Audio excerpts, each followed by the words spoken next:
Tak dneska zase jedno krásne ránko som sa zobral a išiel som sa prejsť.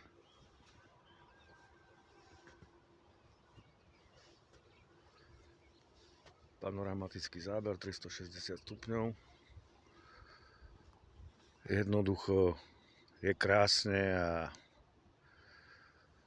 človek si išiel oddychnúť.